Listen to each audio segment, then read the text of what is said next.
चलिए आ जाइए।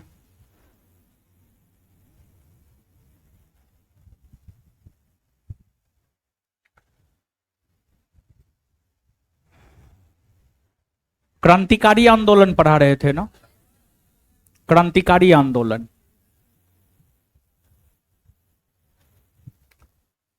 तो आइए देखते हैं क्रांतिकारी आंदोलन।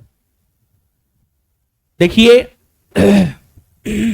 क्रांतिकारी आंदोलन का पहला चरण खत्म हो गया था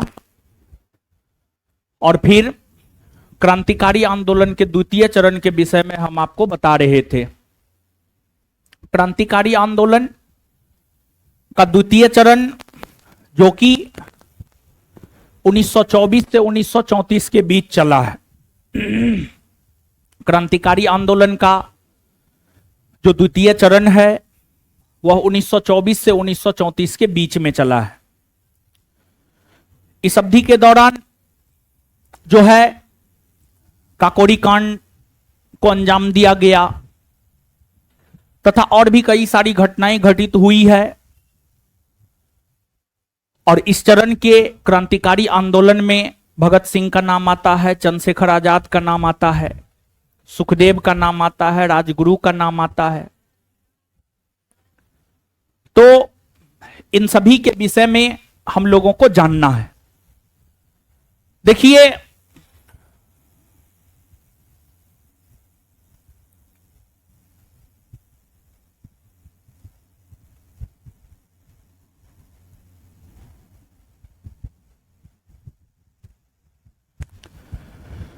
क्रांतिकारी आंदोलन का द्वितीय चरण।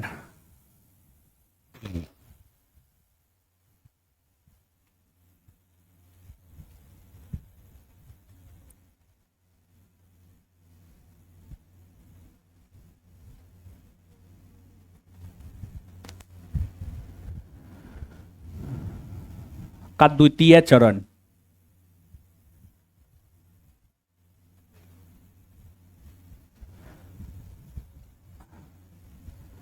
उन्नीस सौ 24 से 1934। इस अवधि के दौरान स्थापित जो पहला क्रांतिकारी संगठन था हिंदुस्तान रिपब्लिकन एसोसिएशन था, जो कि 1924 में सचिंद्र सान्याल के द्वारा स्थापित किया गया था।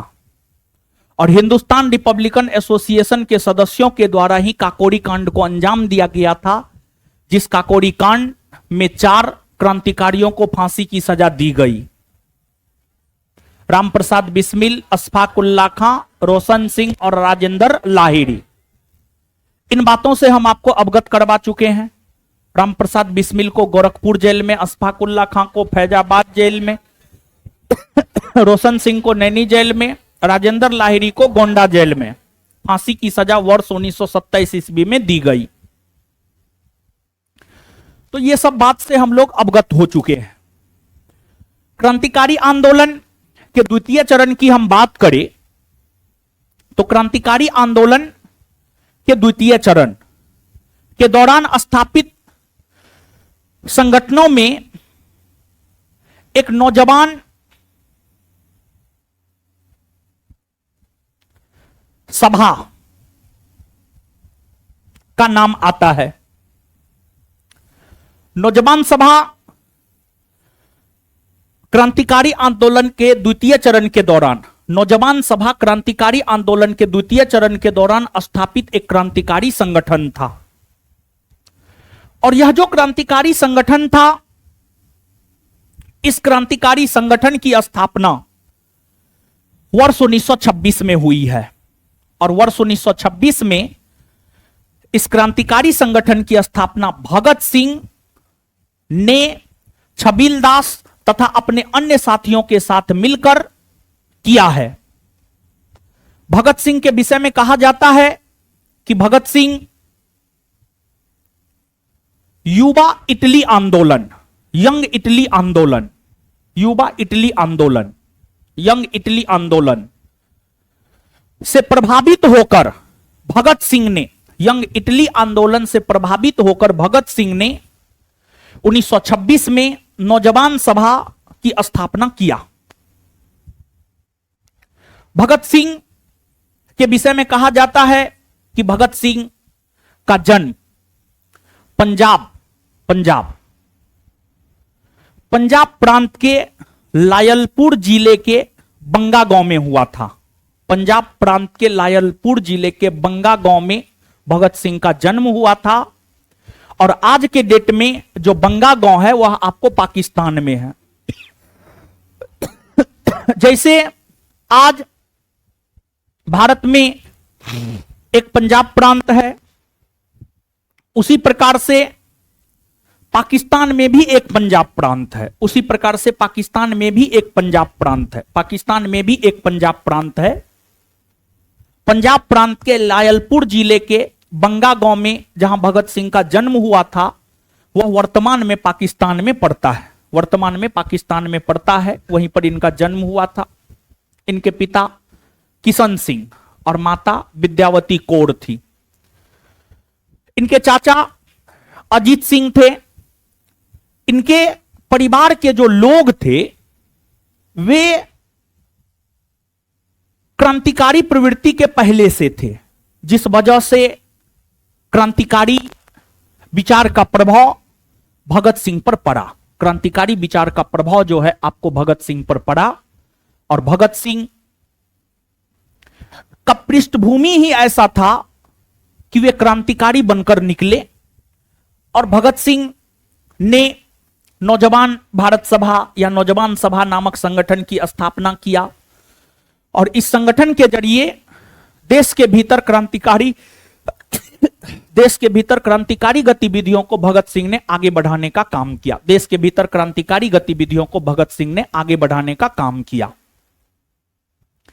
भगत सिंह को क्रांतिकारी गतिविधि को आगे बढ़ाने में चंद्रशेखर आजाद ने योगदान दिया, छबील दास ने योगदान दिया, राजगुरु ने योगदान दिया, सुखदेव ने योगदान दिया। इन सभी ने भगत सिंह को क्रांतिकारी गतिविधियों को आगे बढ़ाने में योगदान दिया। और जिस प्रकार नौजवान सभा की स्थापना 1926 में हुई है, उसी प्रकार आगे चल करके एक अन्य क्रांतिकारी संगठन की स्थापना हुई है। उस क्रांतिकारी संगठन का नाम है हिंदुस्तान सोशलिस्ट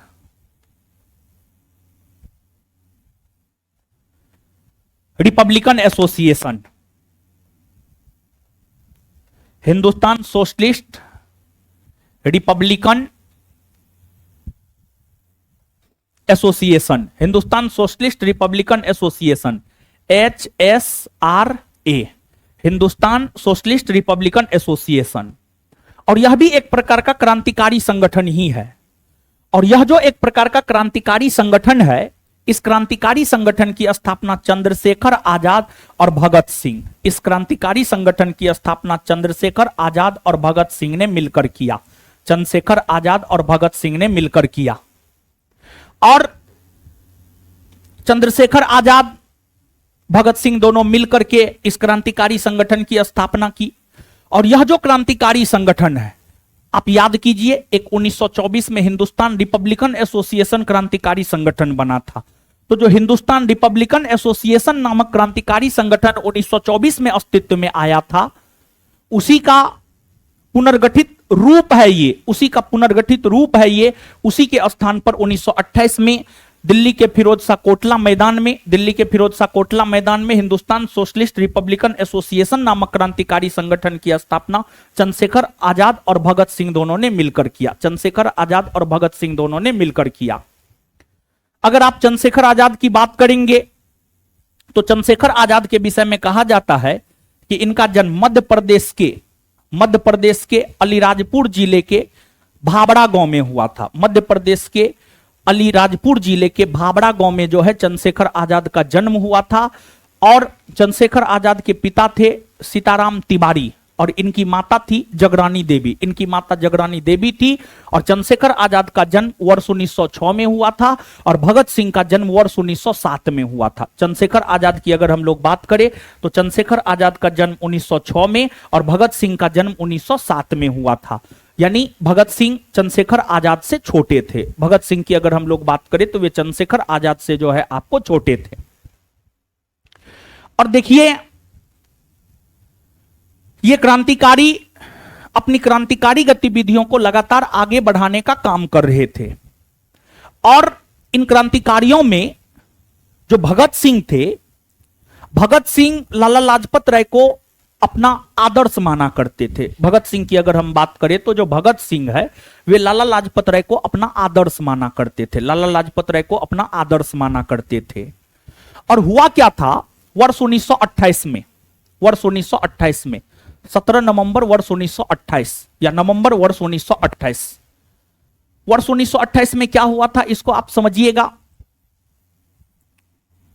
नवंबर 1928 देखिए एक साइमन कमीशन आयोग है, साइमन कमीशन आयोग। आगे साइमन कमीशन आयोग के विषय में विस्तार पूर्वक हम आपके साथ चर्चा करेंगे, लेकिन यहां पर आप थोड़ा सा जानिए।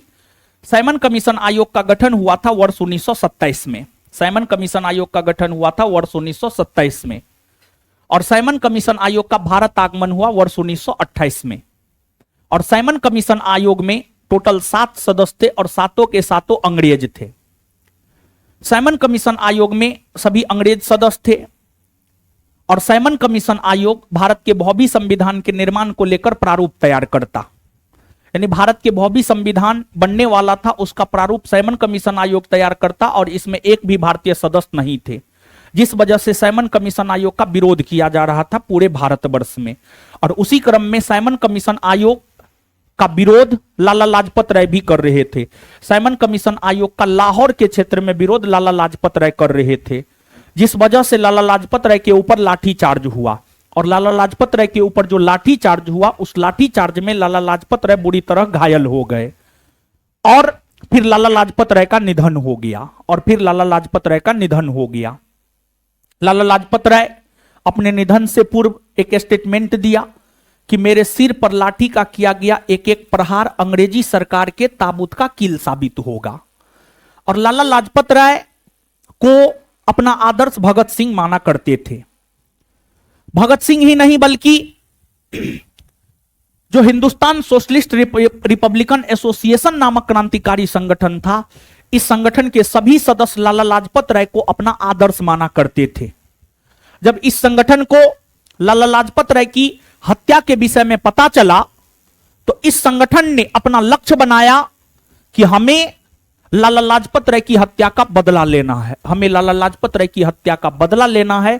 और लाला लाजपत राय के ऊपर जो लाठीचार्ज हुआ था, कहा जाता है कि उस समय लाहौर के पुलिस कप्तान थे सॉन्डर्स। सॉन्डर्स के आदेश पर ही लाला लाजपत राय के ऊपर लाठीचार्ज हुआ और फिर लाला लाजपत राय बुरी तरह घायल हो गए और उनका निधन हो गया। अर्थात भगत सिंह और उनके साथियों के मन में यह बात बैठ गया था कि लाला लाजपत राय की हत्या का कारण लाहौर के पुलिस कप्तान सॉन्डर्स है। तब भगत सिंह सॉन्डर्स की हत्या को लेकर प्लान तैयार किए और भगत सिंह, सुखदेव और राजगुरु, भगत सिंह, सुखदेव और राजगुरु के विषय में कहा जाता है कि इन तीनों को लाहौर षड्यंत्र केस में फांसी की सजा मिली है। लेकिन लाहौर षड्यंत्र केस से पहले एक बात और आप जानिए, देखिए ध्यान दीजिएगा। भगत सिंह और उनके साथी और हिंदुस्तान सोशलिस्ट रिपब्लिकन एसोसिएशन नामक क्रांतिकारी संगठन, ये सब लोग सॉन्डर्स की हत्या का प्लान बनाए और सॉन्डर्स की हत्या को अंजाम देने के लिए 3 क्रांतिकारी पहुंचे, भगत सिंह, राजगुरु और चंद्रशेखर आजाद। भगत सिंह, राजगुरु और चंद्रशेखर आजाद।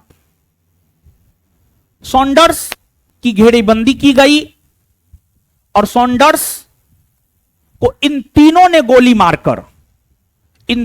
गोली मारकर सॉन्डर्स की हत्या कर दी और प्रचार लहराता हुआ, इनकलाब जिंदाबाद का नारा लगाता हुआ ये सभी लोग भाग गए।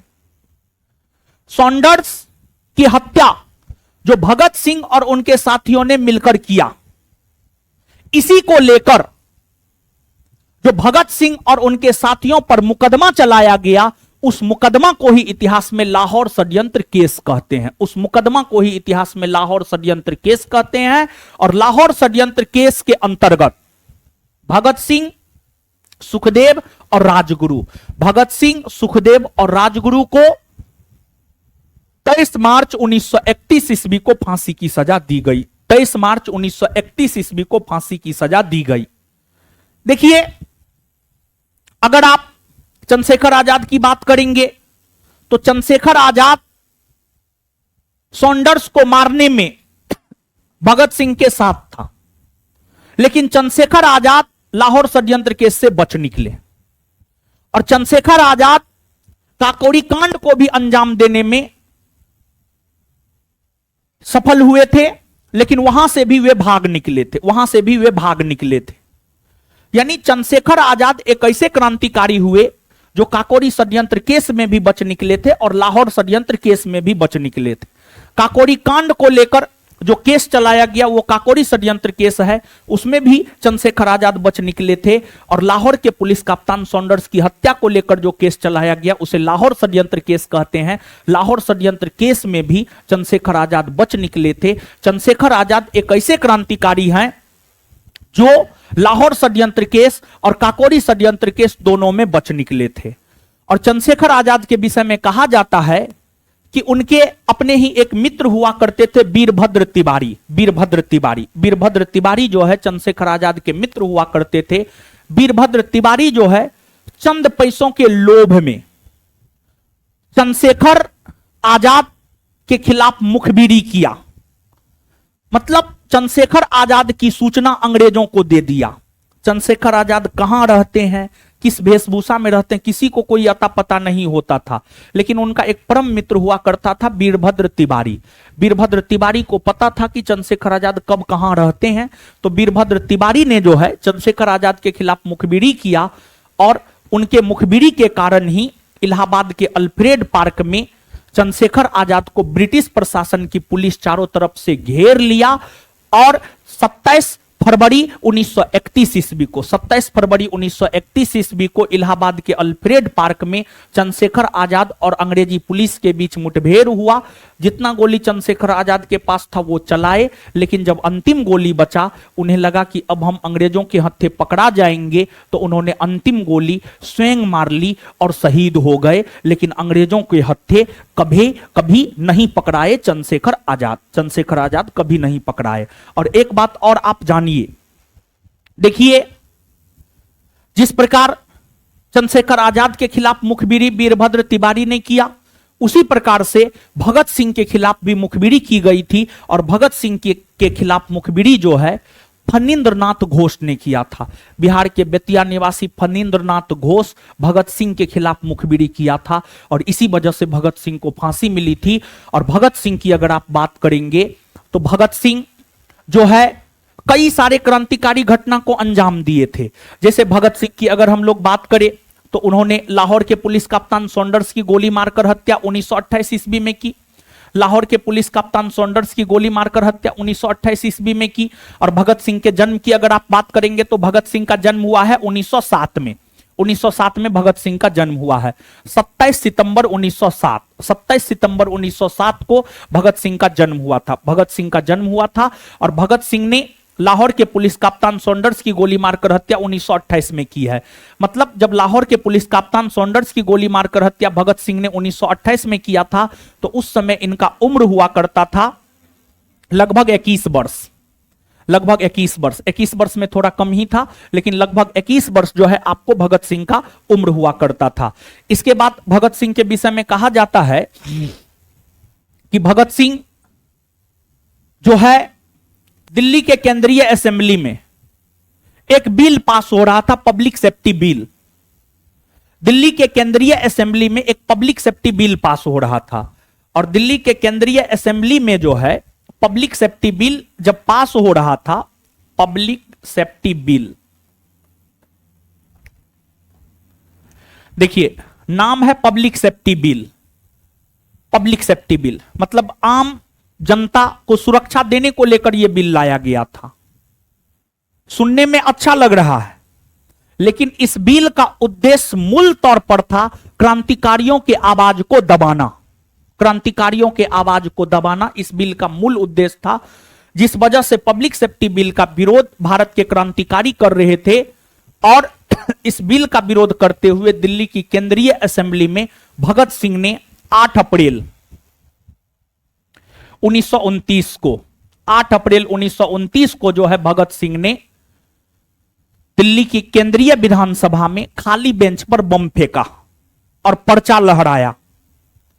उनका उद्देश्य किसी की हत्या करना नहीं था, बल्कि उनका उद्देश्य यह था कि ब्रिटिश सरकार जो बहरी हो चुकी है, बहरी हो चुकी ब्रिटिश सरकार के कानों तक अपनी आवाज पहुंचाना है। बहरी हो चुकी ब्रिटिश सरकार के कानों तक अपनी आवाज पहुंचाने के लिए जो है भगत सिंह अपने साथी बटुकेश्वर दत्त के साथ मिलकर, भगत सिंह अपने साथी बटुकेश्वर दत्त के साथ मिलकर 8 अप्रैल 1929 को खाली बेंच पर बम फेंका और पर्चा लहराया। और साथ ही साथ भगत सिंह ने अपनी गिरफ्तारी भी दी, भगत सिंह ने अपनी गिरफ्तारी भी दी। और भगत सिंह को ऐसा लग रहा था कि जब हमें गिरफ्तार किया जाएगा, मीडिया के सामने लाया जाएगा, तो मीडिया के सामने हम अपना वक्तव्य देंगे कि आखिरकार हम चाहते क्या हैं। लेकिन ऐसा हुआ कुछ भी नहीं। भगत सिंह को गिरफ्तार कर लिया गया और उन्हें मीडिया के सामने नहीं लाया गया, उन्हें मीडिया के सामने नहीं लाया गया। और उन पर यह जो मुकदमा चलाया गया था, पब्लिक सेफ्टी बिल पास होने के खिलाफ जो खाली बेंच पर बम फेंका था, उसमें कोई हताहत नहीं हुआ था। यह कोई बहुत बड़ा मुकदमा नहीं था और इस मुकदमा के अंतर्गत जो है उन्हें फांसी की सजा नहीं दी गई थी, बल्कि उन्हें जो फांसी की सजा दी गई थी, भगत सिंह ने लाहौर के पुलिस कप्तान सॉन्डर्स की जो गोली मारकर हत्या की थी, उस आरोप में उन पर आईपीसी की धारा 302 चलाया गया था, आईपीसी की धारा 302 चलाया गया था, जिसके तहत भगत सिंह को फांसी की सजा दी गई थी, जिसके तहत भगत सिंह को फांसी की सजा दी गई थी। और भगत सिंह की काफी अधिक लोकप्रियता थी। और एक बात आप जानिए, बीपीएससी में यह प्रश्न पूछा है कि जब भगत सिंह केंद्रीय असेंबली में बम फेंका था तो उस समय उनका उम्र क्या हुआ करता था। तो भगत सिंह की अगर हम लोग बात करें तो भगत सिंह ने केंद्रीय असेंबली में बम फेंका है 8 अप्रैल 1929 और उनका जन्म हुआ है 1907। तो इनका जो उम्र हुआ करता था 21 वर्ष से अधिक, इनका उम्र हुआ करता था 21 वर्ष से अधिक या लगभग 22 वर्ष आप मान करके चल सकते हैं, 21 वर्ष से अधिक या लगभग 22 वर्ष मान करके चल सकते हैं। लेकिन बीपीएससी में जब पूछा था तो ऑप्शन इस अकॉर्डिंग था 21 वर्ष, 21 वर्ष से कम, 21 वर्ष से अधिक, इस प्रकार के ऑप्शन थे। तो उस प्रकार के संदर्भ में जो है आप 21 वर्ष से अधिक लेकर के चल सकते हैं, समझ गए, 21 वर्ष से अधिक जो है आप लेकर के चल सकते हैं। और भगत सिंह के विषय में कहा जाता है कि जब उन पर लाहौर षड्यंत्र केस चलाया जा रहा था, जॉर्ज सॉन्डर्स की हत्या का केस चलाया जा रहा था, तो उनसे यह विनती किया गया कि वे अंग्रेजों के नाम माफीनामा लिखे। और अगर भगत सिंह अंग्रेजों के नाम माफीनामा लिख देते, अगर भगत सिंह अंग्रेजों के नाम माफीनामा लिख देते तो उन्हें फांसी की सजा नहीं मिलती, उन्हें फांसी की सजा नहीं मिलती। लेकिन भगत सिंह के विषय में कहा जाता है कि उन्होंने अंग्रेजों के नाम माफीनामा नहीं लिखा, उन्होंने अंग्रेजों के नाम माफीनामा नहीं लिखा। लेकिन बाद में जाकर काफी ज्यादा जब भगत सिंह पर दबाव बनाया गया तो भगत सिंह दबाव में आकर माफीनामा लिखा। लेकिन माफीनामा में उन्होंने यह लिखा कि अगर ब्रिटिश सरकार को यह लगता है कि बीच चौराहे पर हम और हमारे साथियों ने जॉर्ज सॉन्डर्स की गोली मारकर हत्या की है, तो हम यह चाहते हैं कि हमें भी बीच चौराहे पर अपने साथियों के साथ खड़ा कर ब्रिटिश पुलिस गोली मार दे। माफीनामा में इस प्रकार की बात का जिक्र जो है भगत सिंह ने किया। लेकिन अंग्रेजी सरकार को यह मालूम था कि ऐसा पॉसिबल नहीं है, क्योंकि भगत सिंह काफी अधिक लोकप्रिय थे। आपको जानकर आश्चर्य होगा कि भगत सिंह को फांसी दिया जाना था 24 मार्च 1931 को, लेकिन उन्हें फांसी एक दिन पहले दिया गया। भगत सिंह को फांसी 24 मार्च 1931 को दिया जाना था, लेकिन भगत सिंह को फांसी 23 मार्च 1931 को ही दे दिया गया, क्योंकि माहौल जो था काफी खराब होता जा रहा था, माहौल काफी खराब होता जा रहा था और लाहौर में ऐसा माहौल बन गया था कि क्रांतिकारी और आम जनमानस लाहौर के जेल को तोड़कर भगत सिंह और उनके साथियों को छुड़ा लेंगे 24 मार्च 1931 को। इस प्रकार का माहौल बन गया था। इसी वजह से 24 मार्च 1931 के जगह भगत सिंह को 23 मार्च 1931 को ही फांसी पर लटका दिया गया। 23 मार्च 1931 को ही जो है भगत सिंह को फांसी पर लटका दिया गया।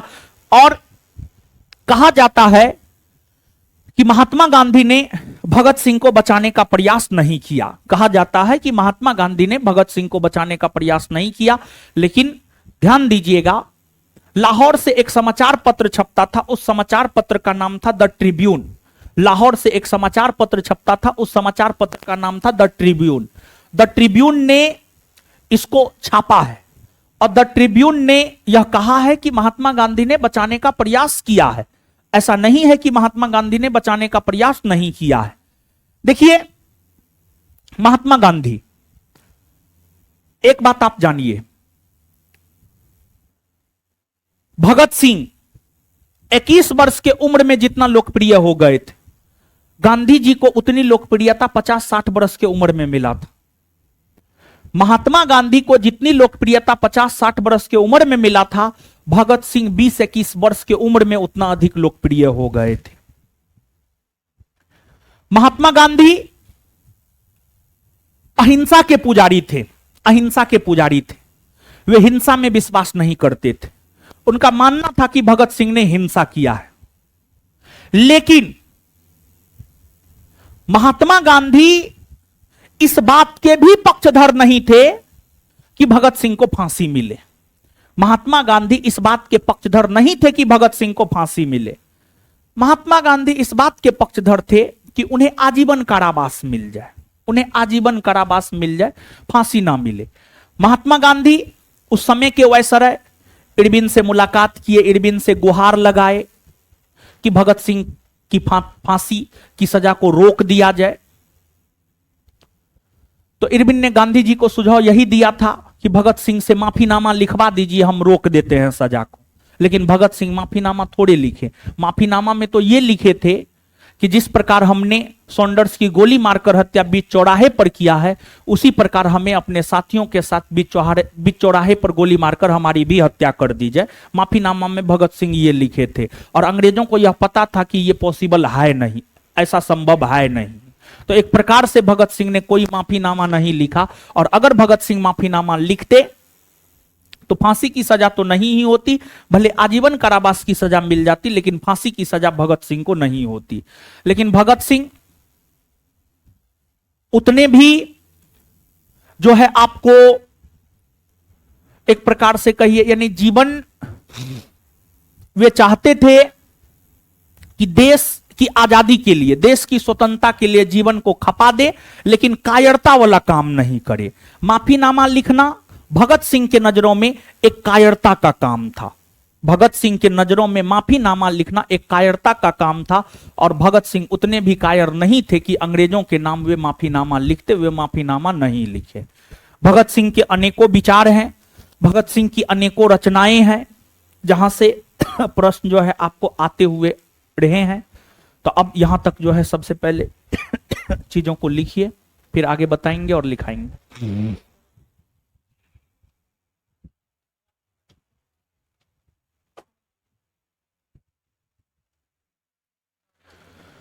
लिखिएगा।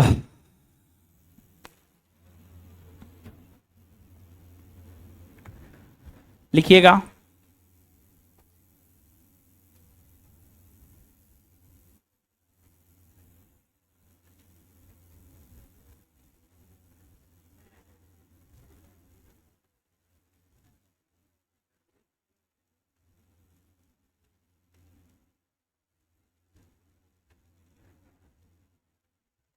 लिखिएगा। जहां तक लिखे हैं उससे आगे थोड़ा दिखाइए तो कॉपी कहां तक लिखा है। हाँ ठीक है, इसके बाद लिखना है। भगत सिंह अपने साथी छबिल दास के साथ मिलकर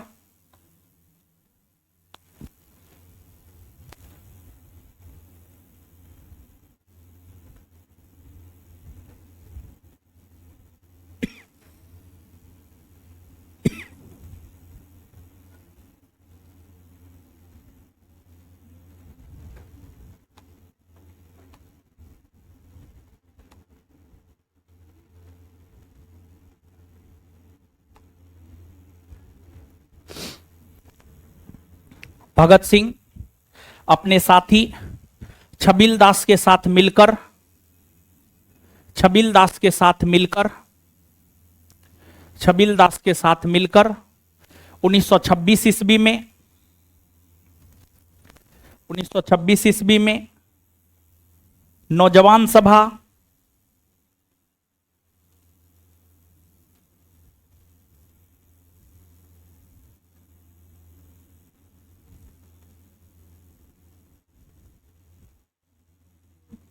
नौजवान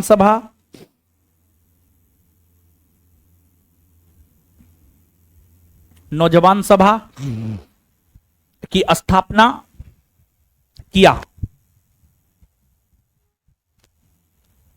नौजवान सभा की स्थापना किया।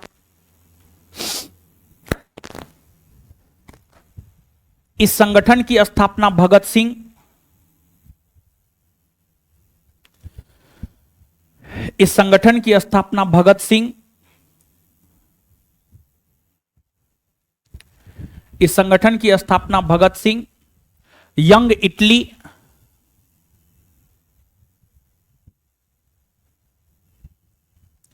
इस संगठन की स्थापना भगत सिंह यंग इटली आंदोलन से इस संगठन की स्थापना भगत सिंह यंग इटली आंदोलन से प्रभावित होकर इस संगठन की स्थापना भगत सिंह यंग इटली आंदोलन से प्रेरित होकर इस संगठन की स्थापना भगत सिंह यंग इटली आंदोलन से प्रेरित होकर किए हैं।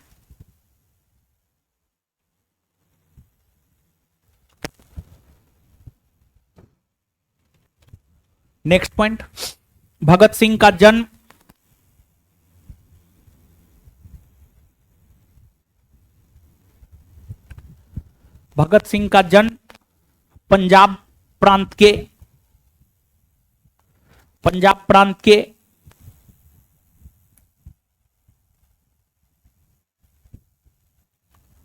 पंजाब प्रांत के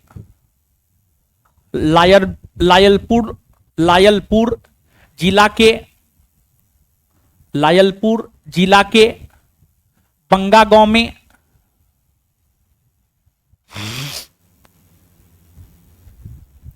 पंजाब प्रांत के लायलपुर जिला के बंगा गांव में हुआ था।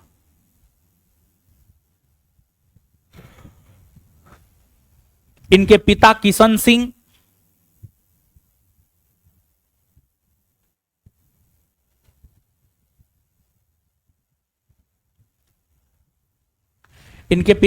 सिंह और माता विद्यावती कौर थी। इनके पिता किशन सिंह और माता विद्यावती कौर थी।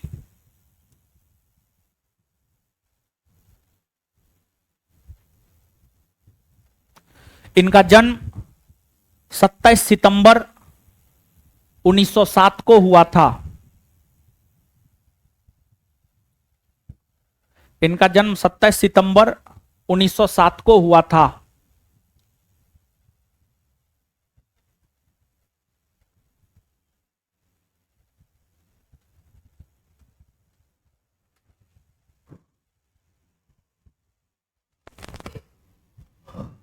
सत्ताईस सितंबर 1907 को हुआ था।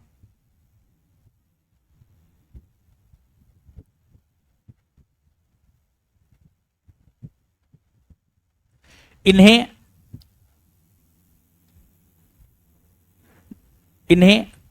शहीद आजम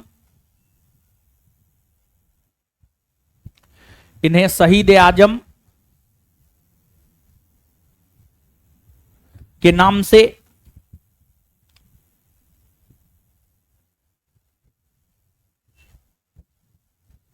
जाना जाता है।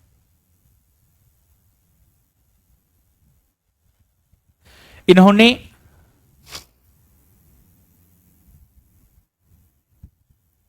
इनकलाब जिंदाबाद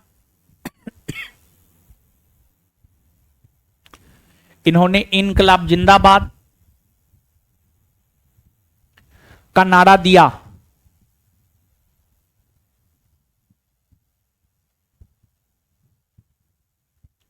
वहीं वहीं इनकलाब का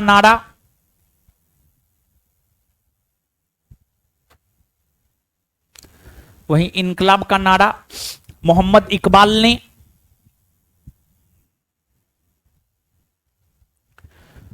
इकबाल ने दिया था।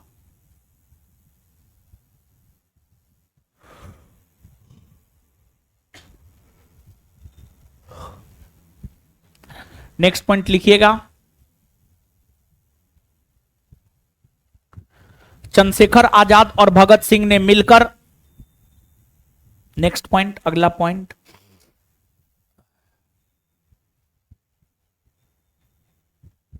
अगला पॉइंट,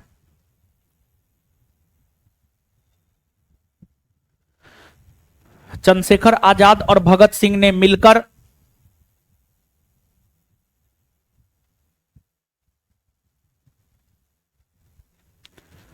चंद्रशेखर आजाद और भगत सिंह ने मिलकर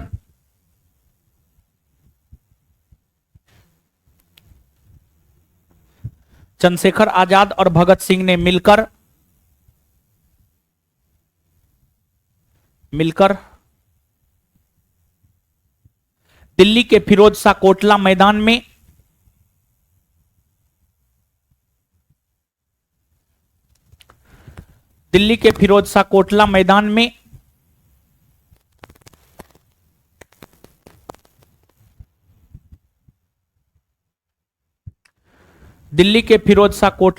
में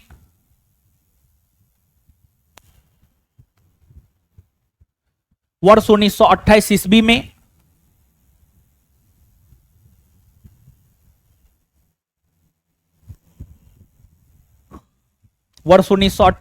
में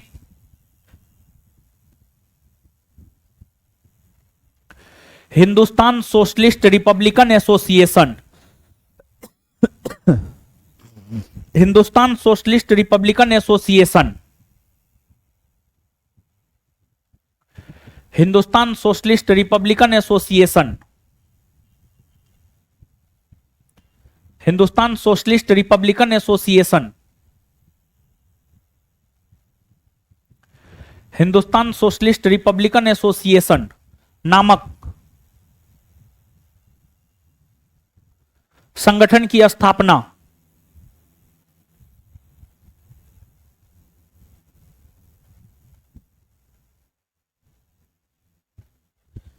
किए।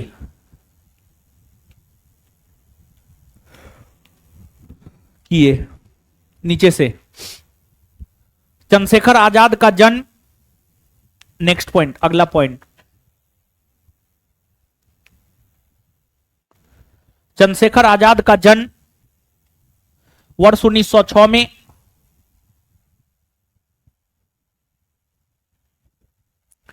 चंद्रशेखर आजाद का जन्म वर्ष 1906 में मध्य प्रदेश के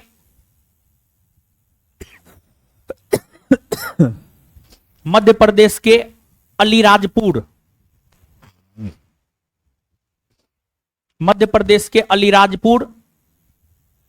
जिला के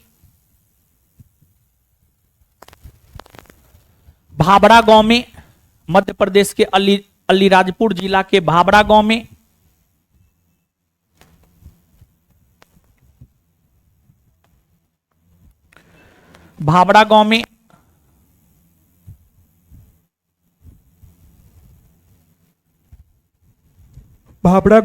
हुआ था।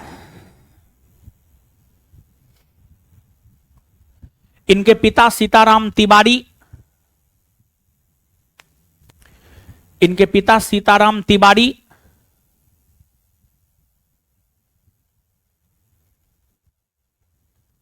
और माता जगरानी देवी थी। इनके पिता सीताराम तिवारी और माता जगरानी देवी थी। इनके पिता सीताराम तिवारी और माता जगरानी देवी थी। इनके पिता सीताराम तिवारी और माता जगरानी देवी थी।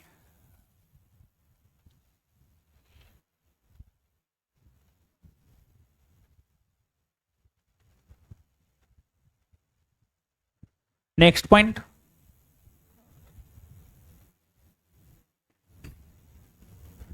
Hindustan socialist Republican association,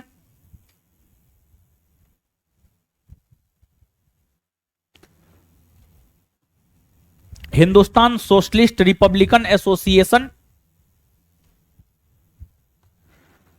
Hindustan socialist Republican association नामक संगठन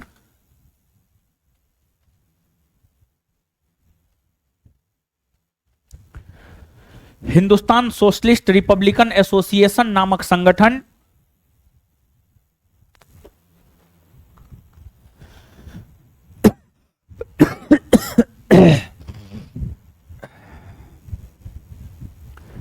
हिंदुस्तान सोशलिस्ट रिपब्लिकन एसोसिएशन नामक संगठन हिंदुस्तान सोशलिस्ट रिपब्लिकन एसोसिएशन नामक संगठन हिंदुस्तान सोशलिस्ट रिपब्लिकन एसोसिएशन नामक संगठन के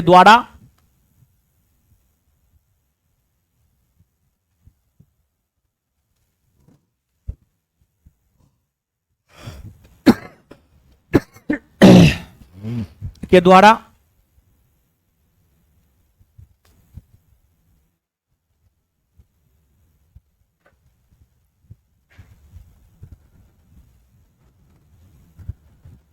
क्रांतिकारी गतिविधियों को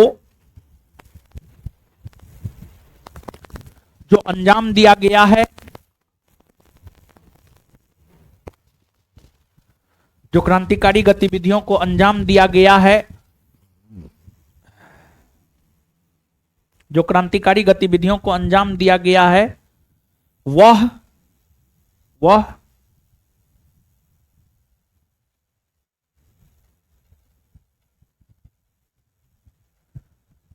लाहौर के पुलिस कप्तान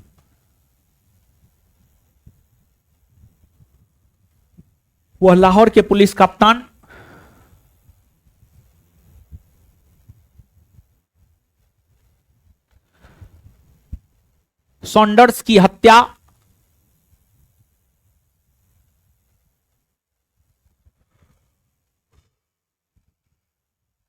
लाहौर के पुलिस कप्तान सॉन्डर्स की हत्या है।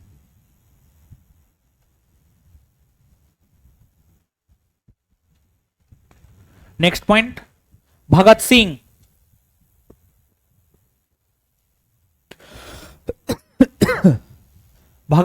राजगुरु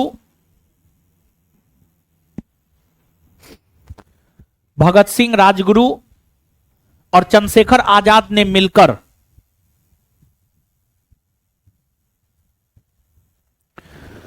भगत सिंह, राजगुरु और चंद्रशेखर आजाद ने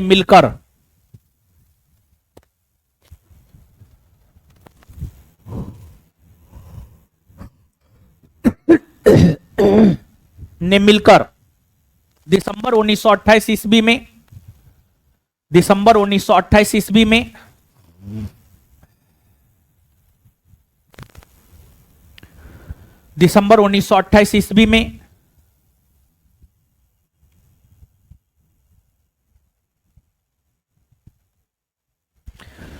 लाहौर के पुलिस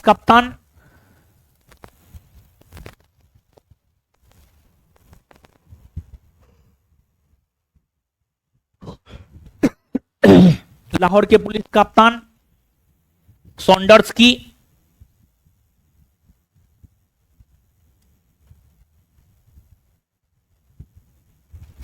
गोली मारकर हत्या कर दी। लाहौर के पुलिस कप्तान सॉन्डर्स की गोली मारकर हत्या कर दी। लाहौर के पुलिस कप्तान सॉन्डर्स की गोली मारकर हत्या कर दी।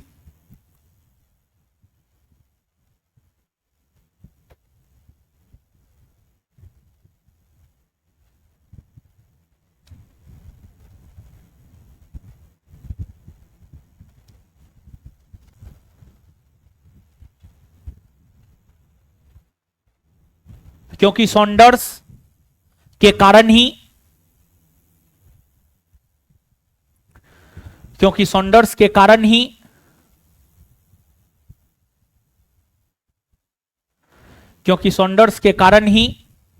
लाला लाजपत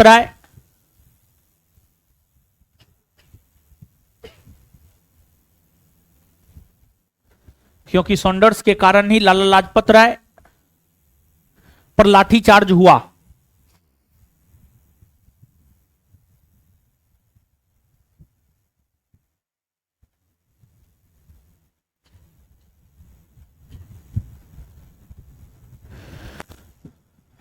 इसी को लेकर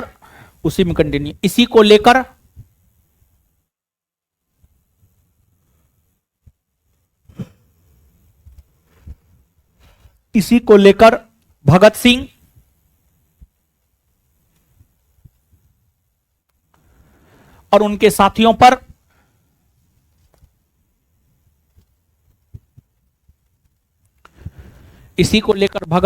और उनके साथियों पर मुकदमा चलाया गया।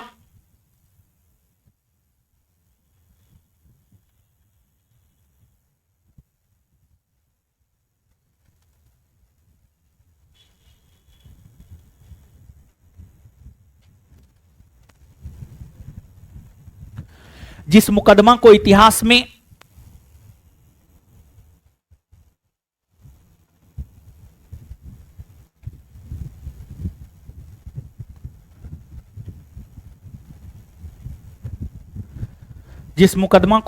में लाहौर षड्यंत्र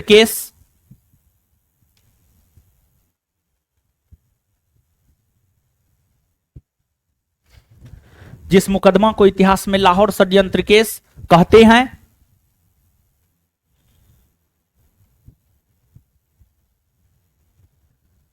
इस केस के तहत ही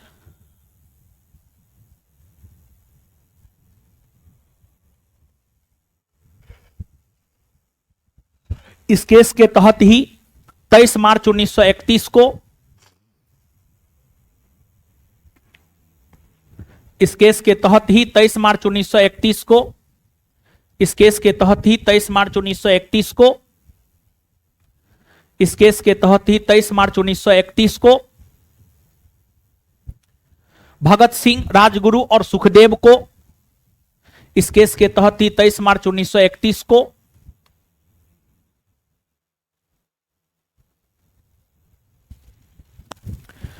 इस केस के तहत ही 23 मार्च 1931 को भगत सिंह, सुखदेव और राजगुरु को भगत सिंह, सुखदेव और राजगुरु को फांसी की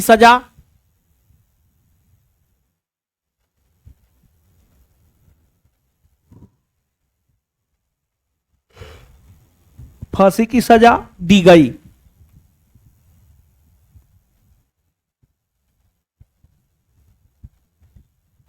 नेक्स्ट पॉइंट,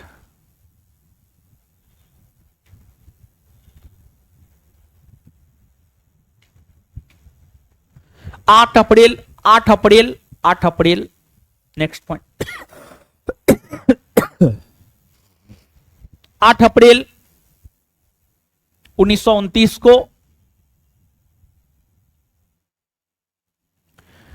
8 अप्रैल 1929 को दिल्ली के केंद्रीय विधानसभा में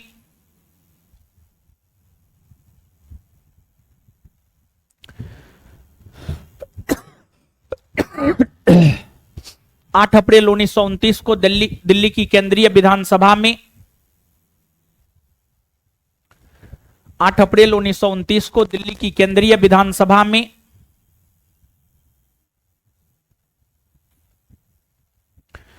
8 अप्रैल 1929 को दिल्ली की केंद्रीय विधानसभा में public safety bill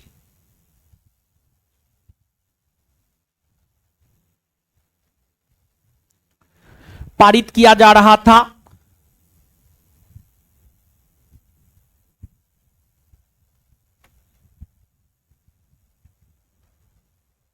public safety bill पारित किया जा रहा था। इस बिल का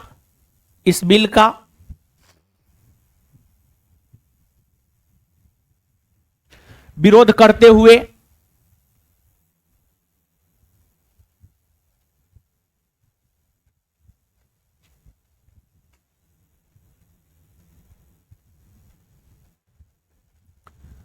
इस बिल का विरोध करते हुए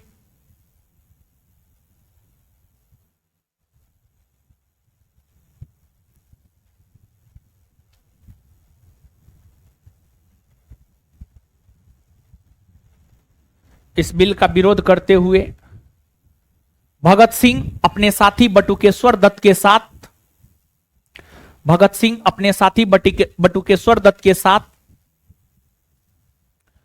भगत सिंह अपने साथी बटुकेश्वर दत्त के साथ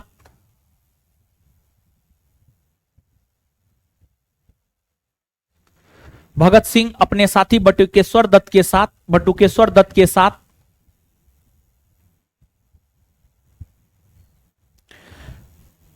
बटुकेश्वर दत्त के साथ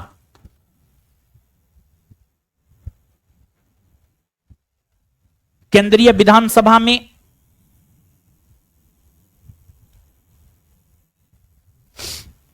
केंद्रीय विधानसभा में खाली बेंच पर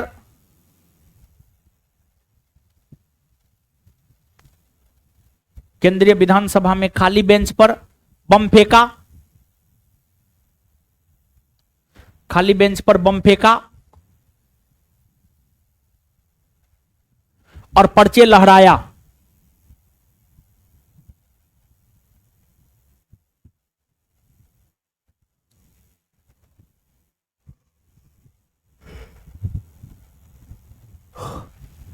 इस बम कांड के जरिए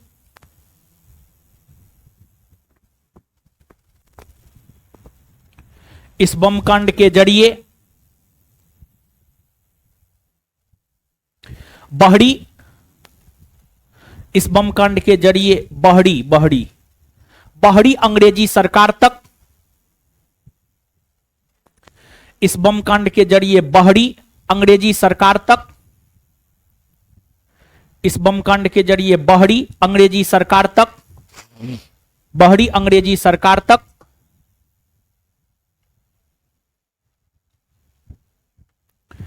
इस बम कांड के जरिए बहड़ी अंग्रेजी सरकार तक इस बम कांड के जरिए बहड़ी अंग्रेजी सरकार तक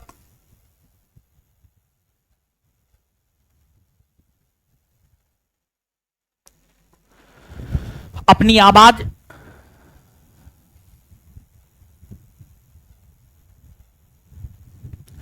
भारत के क्रांतिकारी अपनी आवाज भारत के क्रांतिकारी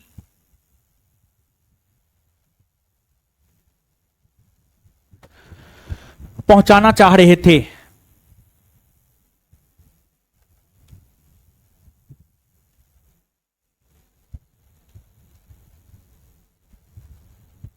अपनी आवाज भारत के क्रांतिकारी पहुंचाना चाह रहे थे।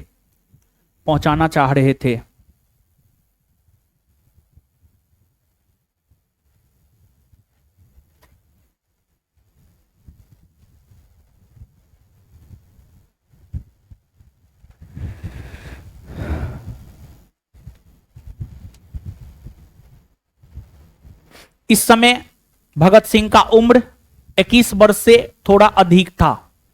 इस समय भगत सिंह का उम्र 21 वर्ष से थोड़ा अधिक था।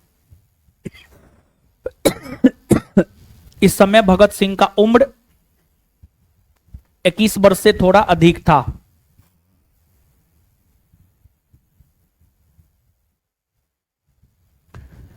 इस समय भगत सिंह का उम्र 21 वर्ष से थोड़ा अधिक था।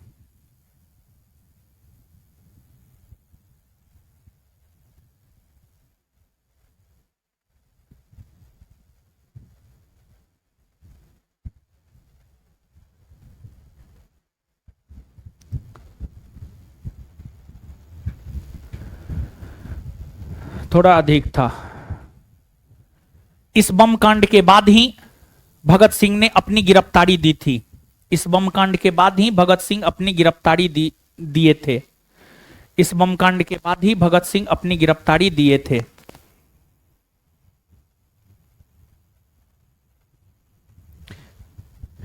इस बम कांड के बाद ही भगत सिंह अपनी गिरफ्तारी दिए थे।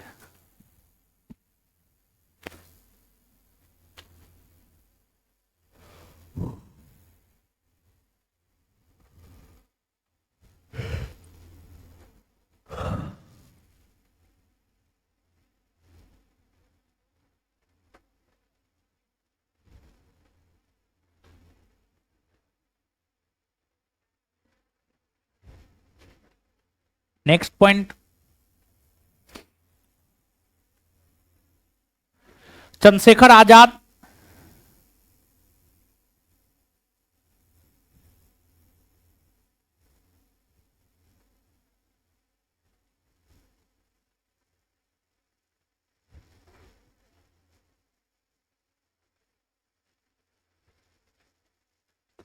चंद्रशेखर आजाद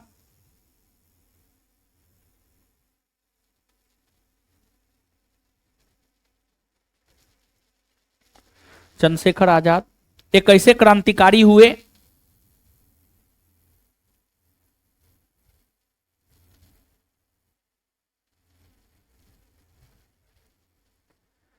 चंद्रशेखर आजाद एक ऐसे क्रांतिकारी हुए हुए चंद्रशेखर आजाद एक ऐसे क्रांतिकारी हुए जो जो काकोरी षड्यंत्र केस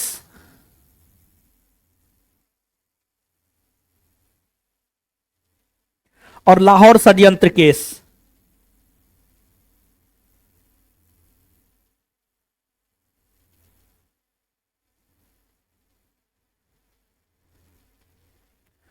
जो काकोरी षड्यंत्र केस और लाहौर षड्यंत्र केस जो काकोरी षड्यंत्र केस और लाहौर षड्यंत्र केस दोनों में बच निकले थे।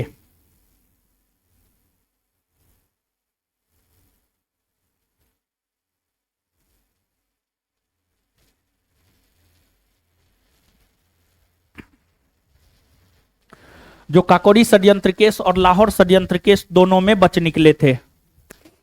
नेक्स्ट पॉइंट,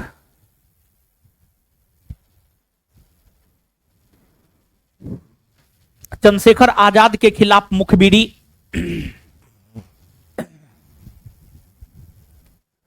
चंद्रशेखर आजाद के खिलाफ मुखबिरी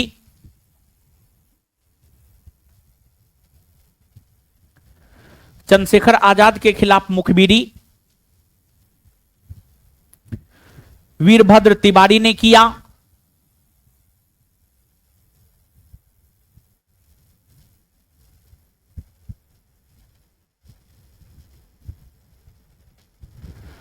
चंद्रशेखर आजाद के खिलाफ मुखबिरी वीरभद्र तिवारी ने किया। वहीं भगत सिंह के खिलाफ मुखबिरी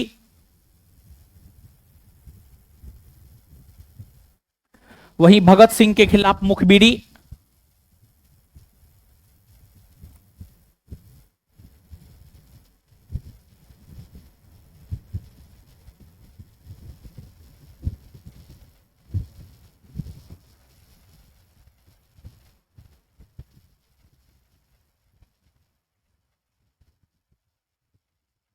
भगत सिंह के खिलाफ मुखबिरी फणींद्रनाथ घोष ने किया। भगत सिंह के खिलाफ मुखबिरी फणींद्रनाथ घोष ने किया, बोर्ड पे लिखे हैं। भगत सिंह के खिलाफ मुखबिरी फणींद्रनाथ घोष ने किया। नेक्स्ट पॉइंट, 27 फरवरी 1931 को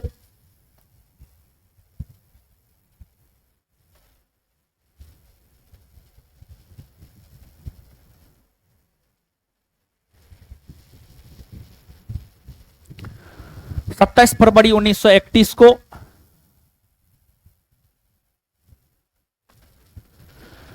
सत्ताईस फरवरी 1931 को 27 फरवरी 1931 को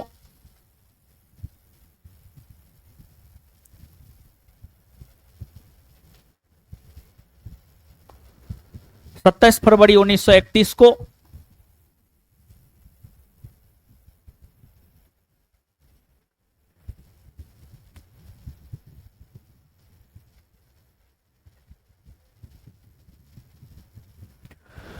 सत्ताईस फरवरी 1931 को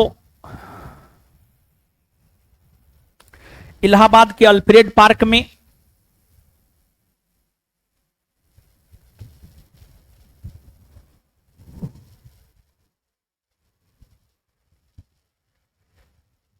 इलाहाबाद के अल्फ्रेड पार्क में इलाहाबाद के अल्फ्रेड पार्क में इलाहाबाद के अल्फ्रेड पार्क में पुलिस मुठभेड़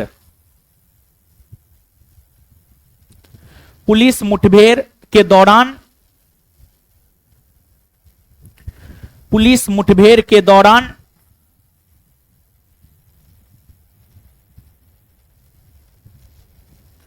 चंद्रशेखर आजाद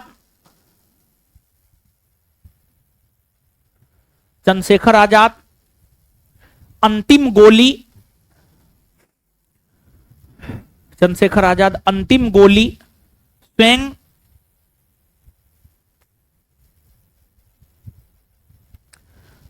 गोली स्वयं मारकर आत्महत्या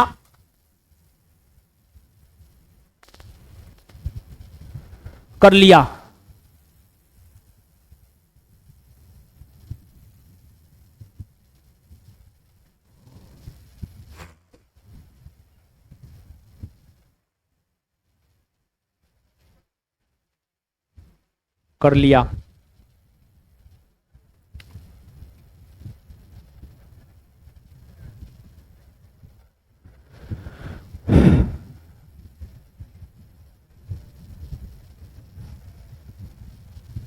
चलिए अब आगे सुनिए।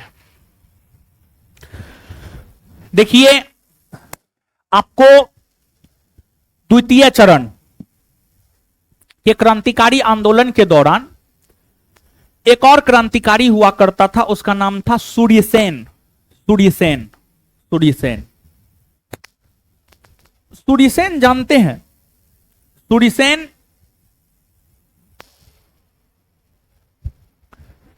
चटगांव वर्तमान में बांग्लादेश में पड़ता है। उस समय बंगाल में पड़ता था चटगांव में एक सरकारी विद्यालय था। चटगांव के सरकारी विद्यालय का ही शिक्षक था सूर्यसेन एक शिक्षक था, लेकिन बाद में जाकर वे क्रांतिकारी बन गए। और सूर्यसेन शिक्षक थे, इसी वजह से उन्हें मास्टरदा भी कहा जाता है। सूर्यसेन को मास्टरदा भी कहा जाता है। सूर्यसेन ने बंगाल के क्षेत्र में द्वितीय चरण के क्रांतिकारी आंदोलन को आगे बढ़ाने का काम किया। सूर्यसेन ने बंगाल के क्षेत्र में द्वितीय चरण के क्रांतिकारी आंदोलन को आगे बढ़ाने को लेकर इंडियन रिपब्लिकन आर्मी का गठन किया और अपने उस संगठन के जरिए ही सूर्यसेन ने क्रांतिकारी आंदोलन के द्वितीय चरण के दौरान क्रांतिकारी गतिविधियों को आगे बढ़ाया। सूर्यसेन ने क्रांति फैलाने के लिए चटगांव स्थित सरकारी शस्त्रागार को लूट लिया। चटगांव में अंग्रेजों का जो सरकारी शस्त्रागार था, जहां अस्त्र शस्त्र रहता था, उसको सूर्यसेन ने लूट लिया। सूर्यसेन ने 1930 ईस्वी में चटगांव स्थित सरकारी शस्त्रागार को लूट लिया। इसी आलोक में सूर्यसेन को 1933 में गिरफ्तार कर लिया गया और सूर्यसेन को 1934 ईस्वी में फांसी पर लटका दिया गया। और 1934 ईस्वी आते आते अधिकतर क्रांतिकारी या तो फांसी पर लटका दिए गए या आजीवन कारावास की सजा सुना दी गई। तो 1934 आते आते क्रांतिकारी आंदोलन फिर से थमसा गया और फिर आगे चलकर 1930 में सविनय अवज्ञा आंदोलन की शुरुआत हुई। 1930 से 1934 तक सविनय अवज्ञा आंदोलन चला, लेकिन सविनय अवज्ञा आंदोलन से पहले और भी कुछ घटनाएं 1927, 28, 29 में घटित हुई है। तो जो कुछ और भी अन्य घटनाएं घटित हुई है उसकी चर्चा करेंगे आगे, और उसके बाद सविनय अवज्ञा आंदोलन पर हम लोग आएंगे। अब नीचे से आप नोट डाउन कीजिएगा, लिखिएगा।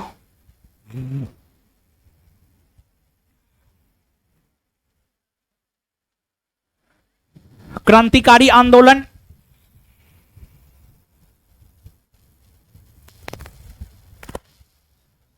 क्रांतिकारी आंदोलन के द्वितीय चरण,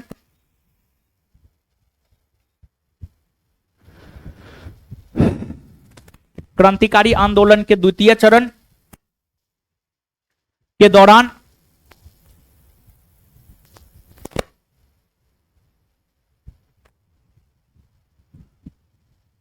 क्रांतिकारी आंदोलन के द्वितीय चरण के दौरान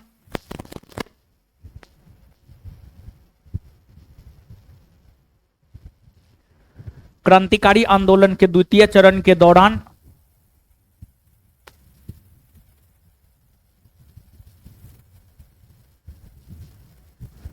बंगाल में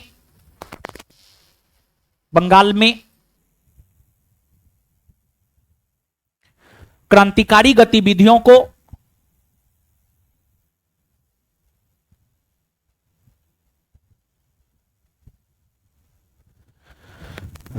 बंगाल में क्रांतिकारी गतिविधियों को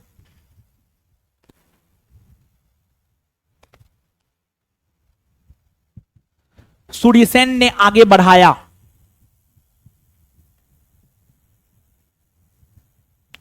सूर्यसेन ने आगे बढ़ाया।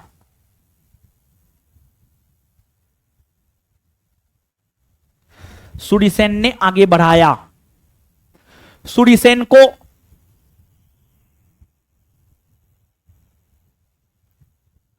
सूर्यसेन को मास्टर दा के उपनाम से भी सूर्यसेन को मास्टर दा के उपनाम से भी जाना जाता है।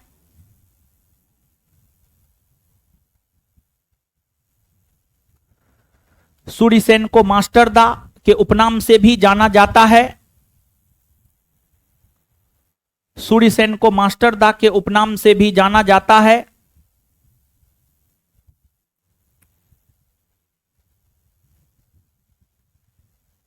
क्योंकि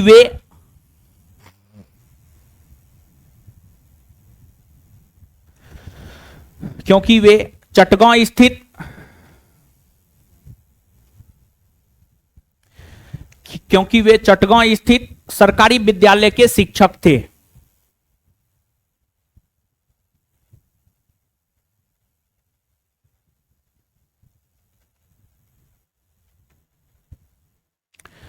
क्योंकि वे चटगांव स्थित सरकारी विद्यालय के शिक्षक थे।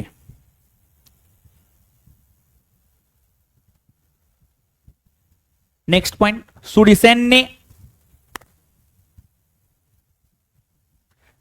सूर्यसेन ने क्रांतिकारी आंदोलन के द्वितीय चरण के दौरान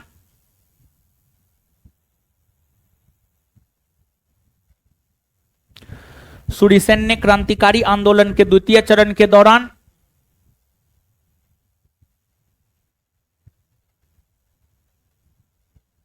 बंगाल में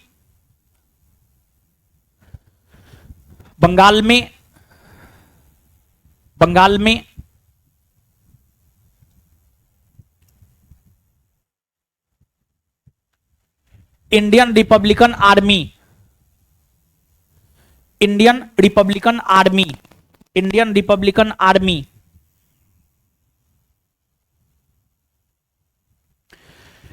रिपब्लिकन आर्मी नामक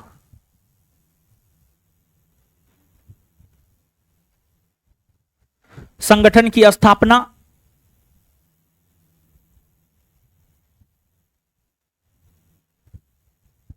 19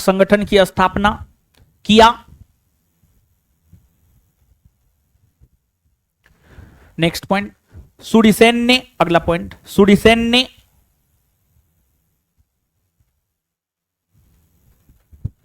सूर्यसेन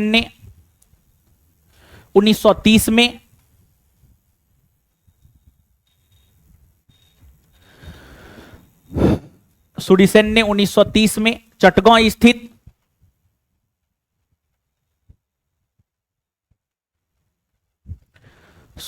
1930 में चटगांव स्थित सरकारी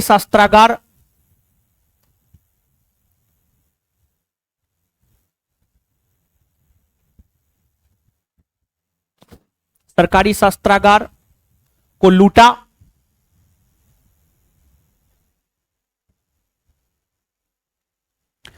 जिस कारण उन्हें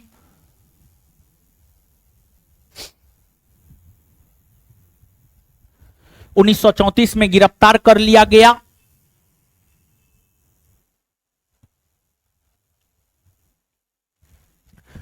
जिस कारण उन्हें 1934 में गिरफ्तार कर लिया गया, जिस कारण उन्हें 1933 में गिरफ्तार कर लिया गया, सॉरी 1934 नहीं 1933, सॉरी, जिस कारण उन्हें 1933 में गिरफ्तार कर लिया गया, 1933, जिस कारण उन्हें 1933 में गिरफ्तार कर लिया गया और जिस कारण उन्हें 1933 में गिरफ्तार कर लिया गया और 1934 में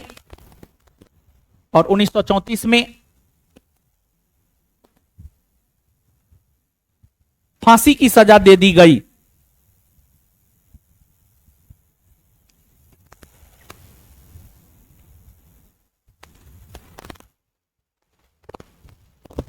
चलिए, जितना समझाए हैं लिखाए हैं पढ़िए, जितना समझाए हैं लिखाए हैं पढ़िए, याद करवाएंगे। जितना समझाएं लिखाए हैं पढ़िए।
है बेतिया का था, बेतिया।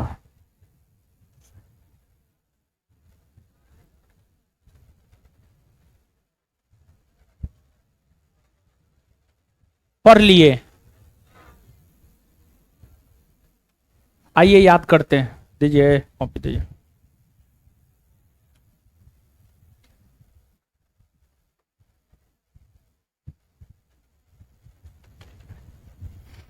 बताइए, नौजवान सभा की स्थापना कब हुई है? 1926। 1926 नौजवान सभा की स्थापना कब हुई?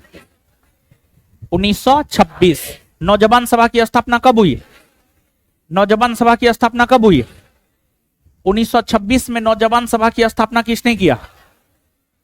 भगत सिंह और छबील दास। भगत सिंह और 1926 में नौजवान सभा की स्थापना किसने किया? 1926 में नौजवान सभा की स्थापना किसने किया? भगत सिंह और अच्छा, भगत सिंह 1926 में नौजवान सभा की स्थापना किस आंदोलन से प्रेरित होकर के? यंग इटली आंदोलन। Young Italy. भगत सिंह का जन्म कौन गांव में हुआ है? बंगा गांव में। कौन गांव में? भगत सिंह का जन्म कौन गांव में हुआ? कौन गांव में हुआ है? भगत सिंह के पिता का नाम? पिता का नाम? पिता का नाम किशन सिंह। पिता का नाम? माता विद्यावती कौर। उनकी माता कौन थी? उनकी माता कौन थी? विद्यावती कौर। शहीद ए आजम के नाम से किसे जाना जाता? शहीद ए आजम भगत सिंह। शहीद ए आजम। इनकलाब जिंदाबाद का नारा किसने दिया? इनकलाब जिंदाबाद का नारा भगत सिंह ने। इनकलाब का नारा कौन दिया? मोहम्मद चंद्रशेखर आजाद और भगत सिंह ने मिलकर कब हिंदुस्तान सोशलिस्ट रिपब्लिकन एसोसिएशन की स्थापना? 1928। चंद्रशेखर आजाद और भगत सिंह ने मिलकर कब हिंदुस्तान सोशलिस्ट रिपब्लिकन एसोसिएशन की स्थापना? 1900। चंद्रशेखर आजाद का जन्म कब हुआ है? 1900। कौन गांव में हुआ है? भाबड़ा गांव में। कौन गांव में हुआ है? चंद्रशेखर आजाद का जन्म कौन गांव में हुआ? कौन गांव में हुआ है?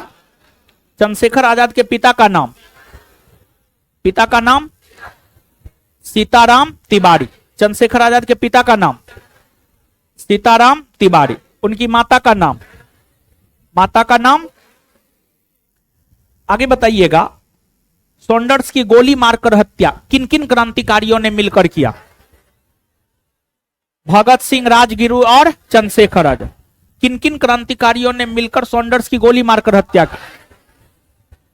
भगत सिंह, राजगुरु और जिस कारण भगत सिंह और उनके साथियों के ऊपर जो केस चलाया गया उस केस को क्या कहते? लाहौर षड्यंत्र केस।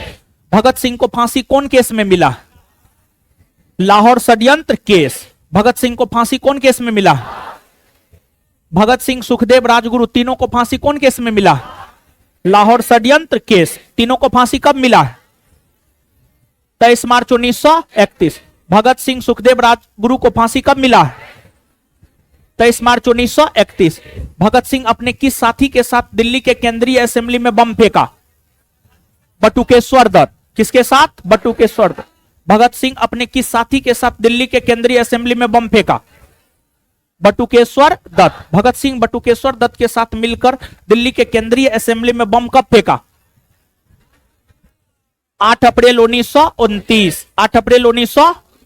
भगत सिंह दिल्ली के केंद्रीय विधानसभा में पब्लिक सेफ्टी बिल पारित करने के विरोध में बम कब फेंका है? 8 अप्रैल 1900। उस समय उनका उम्र कितना हुआ करता? 21 वर्ष से थोड़ा। कौन ऐसे क्रांतिकारी हुए जो काकोरी कांड और लाहौर षड्यंत्र केस दोनों में बच गए? कौन कौन ऐसे क्रांतिकारी हुए जो काकोरी षड्यंत्र केस और लाहौर षड्यंत्र केस दोनों में बच निकले? चंद्रशेखर। चंद्रशेखर आजाद के खिलाफ मुखबिरी किसने किया? वीरभद्र तिवारी। चंद्रशेखर आजाद के खिलाफ मुखबिरी किसने किया? वीरभद्र तिवारी। चंद्रशेखर आजाद के खिलाफ मुखबिरी किसने किया? वीरभद्र तिवारी। चंद्रशेखर आजाद के खिलाफ मुखबिरी किसने किया? वीरभद्र तिवारी। भगत सिंह के खिलाफ मुखबिरी कौन किया? फणींद्रनाथ घोष। भगत सिंह के खिलाफ मुखबिरी कौन किया? फणींद्रनाथ घोष। चंद्रशेखर आजाद इलाहाबाद के अल्फ्रेड पार्क में शहीद कब हुआ? 27 फरवरी 1931। इलाहाबाद का अल्फ्रेड पार्क किसका समाधि स्थल है? चंद्रशेखर। मास्टरदा किसे कहा जाता है? मास्टरदा। मास्टरदा। बंगाल में इंडियन रिपब्लिकन आर्मी की स्थापना किसने की? किसने किया? चटगांव स्थित सरकारी शस्त्रागार को किसने लूटा? चटगांव स्थित सरकारी शस्त्रागार को किसने लूटा? इस प्रकार भारत में क्रांतिकारी आंदोलन खत्म हो गया। ठीक है। ऑब्जेक्टिव वीडियो अपलोड करता है कि नहीं जी? बोल देते हैं, करता का है नहीं जी? अपलोड है? हैं? सबको बोलो अपलोड कर देगा। पूरा मॉडर्न बोलो अपलोड कर देगा। हाँ, पूरा बोलो अपलोड कर देगा।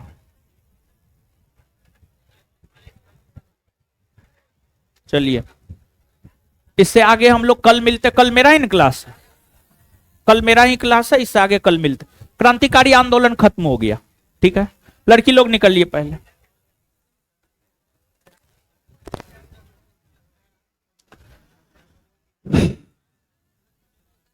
है नहीं, टेस्ट नहीं होगा वहां पर, जो है टेस्ट की जगह पर अथी होगा। बिहार एसआई का क्वेश्चन बैंक डिस्कस करेंगे, ठीक है, 7:30 बजे से उसी टाइम एप्लीकेशन पर और क्लास में भी होगा।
है